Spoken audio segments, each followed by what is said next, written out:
Hi, Facebook friends and occupiers. This is Madeline from Occupy Portland.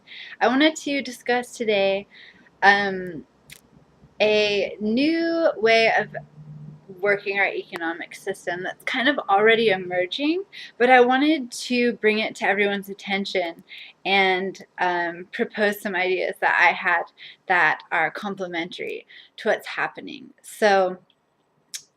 What I call this system is an earth-based economy. It utilizes conscious capitalism along with guaranteeing food and shelter as a human right.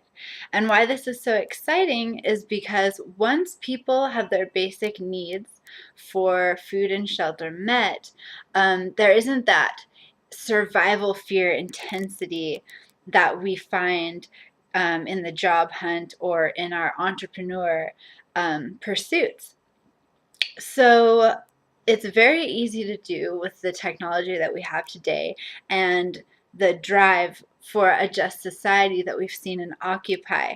So with that amount of um, force and support behind it, I think it's really easy to achieve, especially taking into consideration some of the new permaculture methods that we're seeing emerge as part of the revolution movement.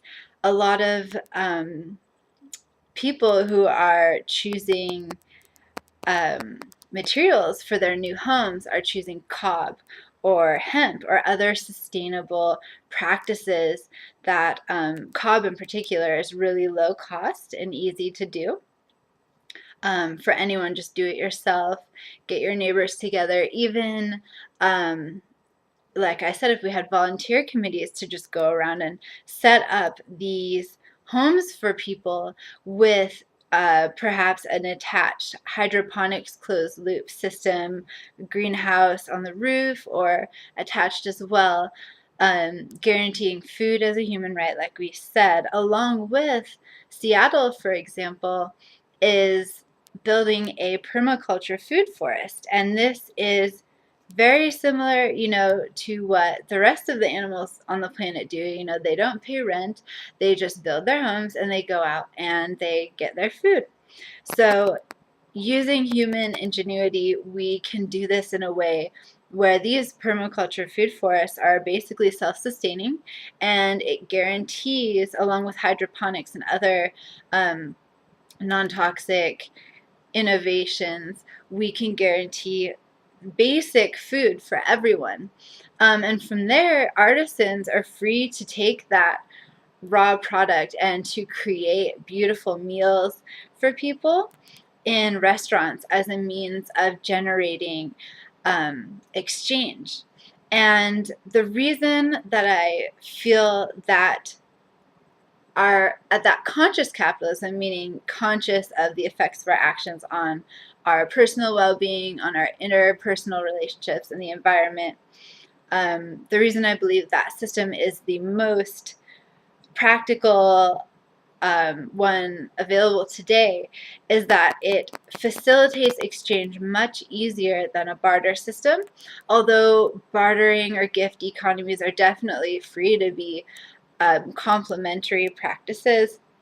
However, for example, if a shoemaker made shoes and we had a hat maker over here making hats, and the hat maker needed some new shoes, but the shoemaker had plenty of hats, that's a really inefficient way of exchanging goods. Whereas if we have an abstract representation of their energy expenditure to trade around ethically, using fair trade practices, making sure workers are justly compensated, but also we won't need this continuous growth economy. We can be a much smaller scale, just because our survival won't be dependent on the system. The system will be more for innovation and creativity. So that won't be stifled, as we saw in many of the sort of communist systems. We saw a lot of stifling of the individual. Whereas in this system, that won't be the case. It'll simply be guaranteed to be beneficial for us as society, as individuals, and also, most importantly, for the environment, which is the foundation of our life. So this current unconscious system of putting the economy before the earth is pretty insane, because we are nature. We are made out of the earth. We're made out of nature, and we cannot survive if our living environment is trashed. So this toxic, poisonous, environmentally destructive system that we have now is clearly not working, and that's why I understand that capitalism is often a trigger word for a lot of people, which is completely understandable.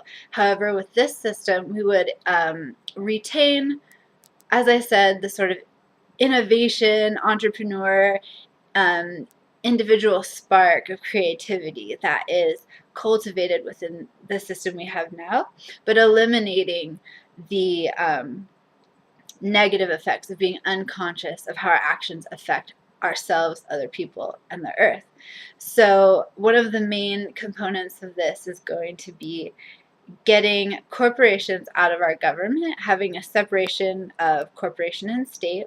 The government is meant to be by and for the people, to protect our public interests, to protect the land with environmental regulations, to make sure that everyone has their basic needs taken care of, to discuss topics that come up nationally for us, internationally, and to have a means of representing ourselves. It is not meant to have these big corporations come and create this loop system where they give themselves subsidies for, for example, big agriculture that's, squishing all the smaller organic farmers.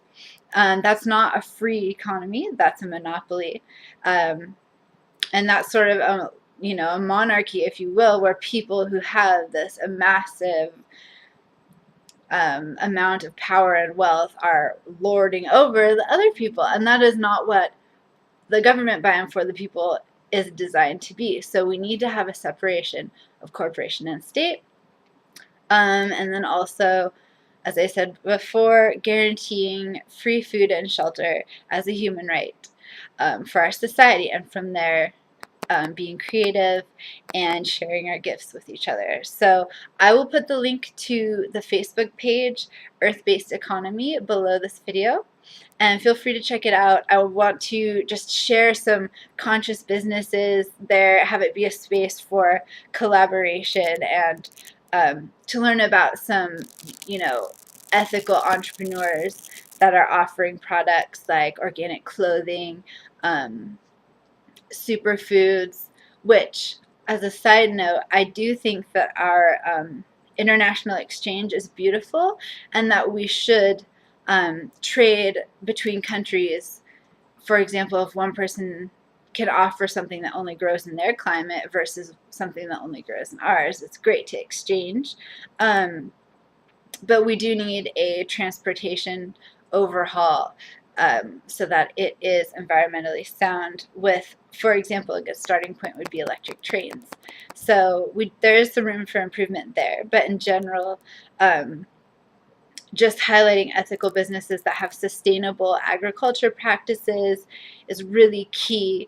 Non-toxic products. It's great to remake products that we're having now in more durable forms, able to be repaired, able to be recycled. That's part of being conscious as well. And with the survival aspect, taken off, having that weight taken off, it's okay to make a little bit less money. It's okay to have a little bit more room to just enjoy swimming in a lake, or, going for a hike in the woods. That's what we're here to do. We're just here to make sure that our basic needs are taken care of, and to just enjoy life. And a good book to read if you think that human beings are just inherently wasteful, or whatever our society has downloaded us with these concepts. A great book to read is Last Hours of Ancient Sunlight by Thom Hartmann. And in that book, we can see some of the Aboriginal societies and some misconceptions we might have had about them, and some sustainable practices that they engaged in. So anyway, thank you for listening to my video, and I hope you have a wonderful day.